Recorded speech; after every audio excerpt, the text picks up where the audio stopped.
Story 1. The Democratic Party of 2025 does not appeal to blue-collar, average people. In 2016 and 2024, they lost because of the Rust Belt, mainly because of their inability to connect to these voters.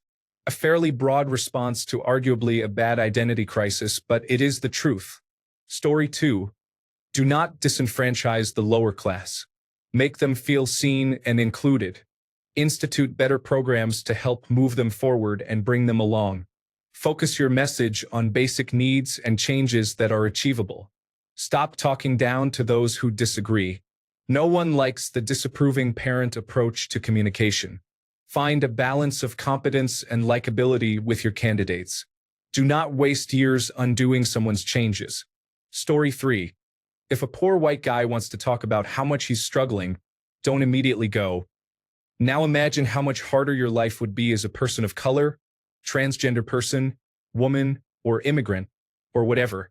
People hate that, and it's turned all the poor whites in places like the Midwest, who were once your base, against you. Story 4. Your next presidential primary needs to be widely seen as being a 100% legitimate, unfettered, true representation of the will of your voters. This means you need to actually hold a 100% legitimate, unfettered primary. A candidate with a populist economic message will probably win this primary. This will upset your major donors. Too bad. You need to respect the results anyway. Story 5. You remember that time they all gathered on the steps for a photo opportunity, preaching about solidarity for something they themselves contributed to in the grand scheme? Yeah, maybe don't do that cringeworthy stuff. Probably also stop insider trading. Story 6. They still think the coalition between the progressive young hippies and the ethnic minorities brought together in the 1960s is still viable and functional. The reality is that the hippies got old and protective of their wealth, and, surprise, most ethnic minorities dislike each other as much as anybody else. They got along in the 1960s because they had a common cause: ending the Vietnam War and securing legal civil rights for minorities. But without that, they have gone their separate ways and feel a lot less charitable to people they have cultural differences with. But the Democrats, including the old rich hippies, never figured it out and keep playing the same old protest songs. Story 7. Please, for the love of all that is good and holy, drop all of the identity politics nonsense and focus on ways to make the economy actually work for the middle class and the poor. Story 8. People don't vote against something, they vote for something. The most successful political campaign of our lifetimes was Barack Obama in 2008. His message was hope, change. A simple but powerful message. "Don't vote for that guy, he's a jerk," is not a message that gets people out to vote. Stop doing this. Stop the fear-mongering. Right now, we are going through a cycle where every little thing that happens is treated like the end of the world by the left. This erodes trust in your message. If the left keeps saying the sky is falling, and it never falls, people stop listening. Make a message people can get behind, and keep your message rational and logical. That is how you win elections and build followers over the years. Story 9. For the party as an organization, tighten up the messaging. For the Democratic-leaning electorate, grow up and stop letting perfect be the enemy of good. Story 10. The loudest of the left and the loudest of the right do not represent the majority of the United States. To the average Walmart American, being able to afford the basics for themselves and their loved ones comes first and foremost over worrying about other places and social issues. A healthy economy for everybody, not just the upper class, can help solve a great deal of issues. While it's not impossible to care about other issues along with economic issues, economics should be the focus to garner the most attention. Story 11. Actually, try to govern for the benefit of the country. Don't be the party of the wealthy, they already have the Republicans, after all.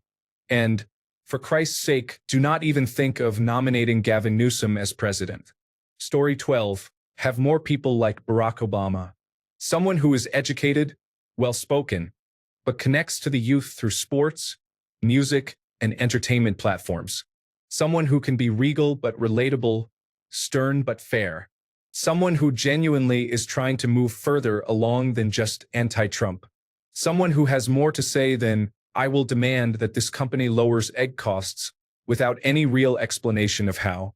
I don't know how Democrats achieve it without neglecting other parts of the base, but they need to move away from being seen as the party focusing solely on many social justice issues. Again, it's not about saying, forget the gay and transgender communities for right now, as that's not the right message. However, Democrats in general have been painted in a way that makes it hard to change perceptions. Story 13.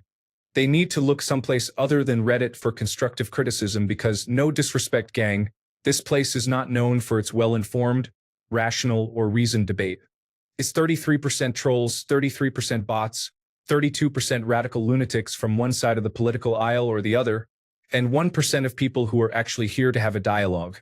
Story 14. My point of view is that of someone who has been voting for liberals since Michael Dukakis and now is pretty disgusted by liberals. Reclaim your focus on the working class. Reclaim patriotism. Clean up cities.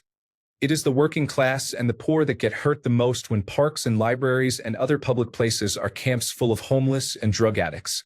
Totally eject all the nonsensical academic navel-gazing stuff, like pronouns and land acknowledgements. Reclaim freedom of speech as a value. This is the right thing to do. Liberals have been supporting free speech for decades. Please start doing this again.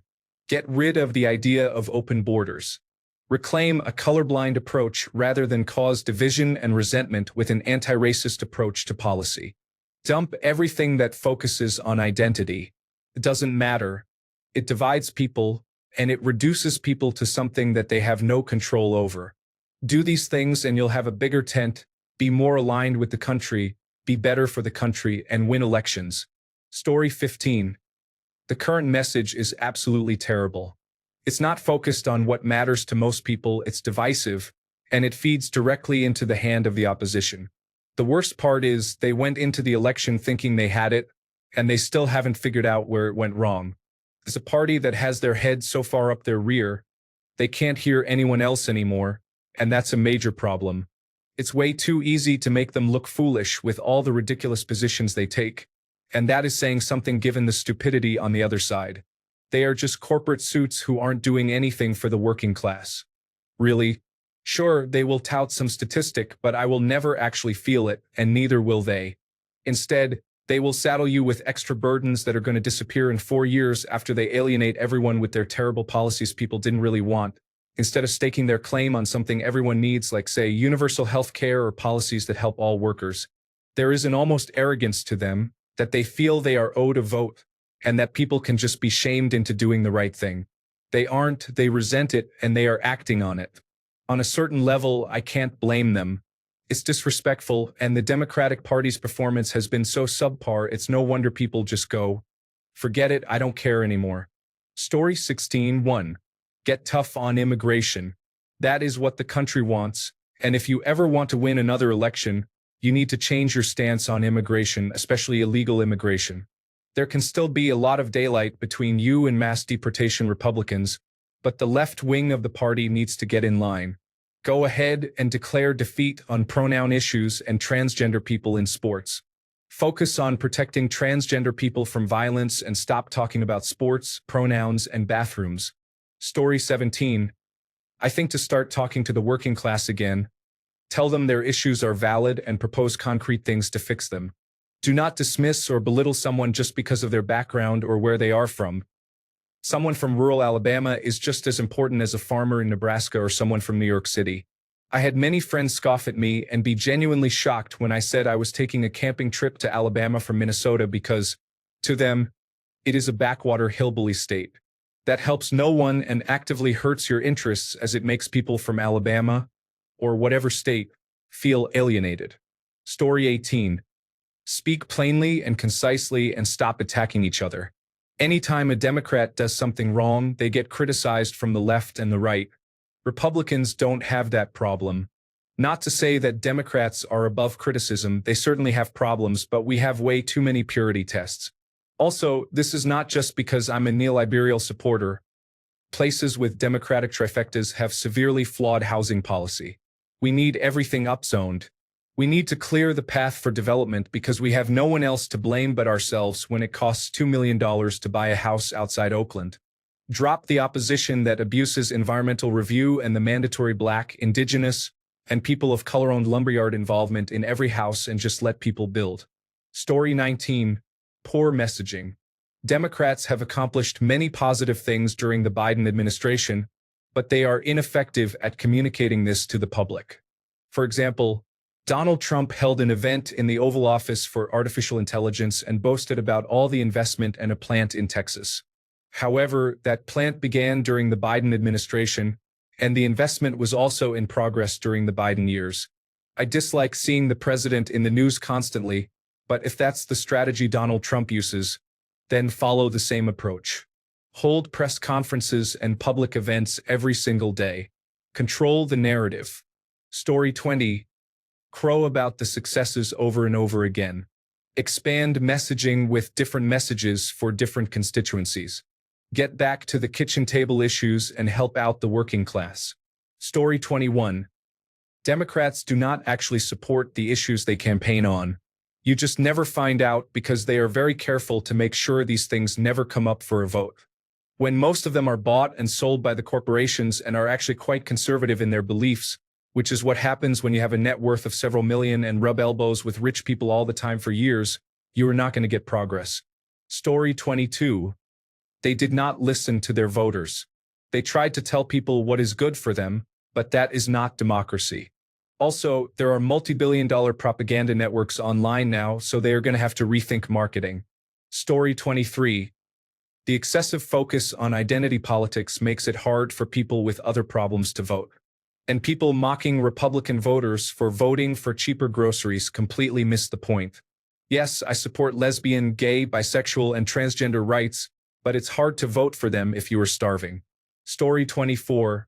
You lost the election because you allowed President Biden to run again and waited too long to convince him to step down.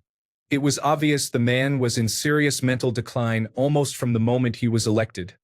It was very sad to witness.